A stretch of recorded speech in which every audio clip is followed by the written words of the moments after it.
Hi, it's Michelle, and today I wanted to talk about emotions and digestive issues like bloating and how it's so interconnected.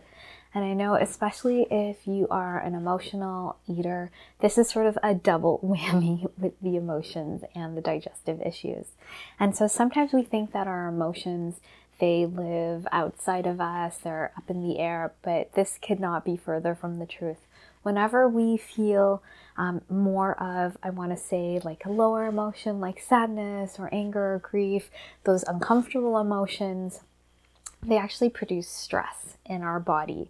And so our nervous system, when it can be in a stress mode or it can be in a rest mode.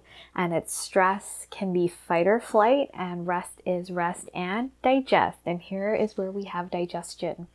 And so if our nervous system is in a sympathetic mode, which means it's riled up, it's stressed out, it's not going to be in a digesting mode. And so this really puts a hamper on our digestion. And so let's just say if we took the scenario where we're upset, we're angry, it's lunchtime and we're still in that mood and we're not tuned into our bodies and we're eating, our body's not prepared to digest the food. It's not going to have enough enzymes or gastric juices in our stomach. It's not going to break down the food.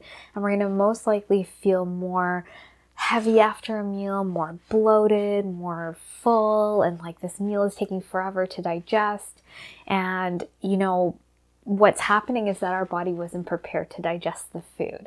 And so this is, really uncomfortable. It's really frustrating. You're already not in a great mood, and then your body physically doesn't feel great as well. And if, when we have poor digestion, our gut is not happy, the bacteria there are not happy, and our gut actually produces a lot of our neurotransmitters.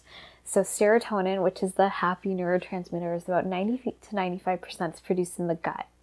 And if our digestion's off, that means that we're not going to be producing enough neurotransmitters, which means that further escalates our mood. We're not going to be, producing those neurotransmitters to feel good. And our gut is connected to our brain via the vagal nerve. So this is so key. And if you are an emotional eater, it's almost a double whammy, and you can see how both are connected. If you're not feeling great and then you do turn to food in that moment to temporarily feel good, you're not actually doing any good for your body because you're interrupting your digestion and throwing off your neurotransmitters. And this is this crazy cycle. So we have to interrupt this.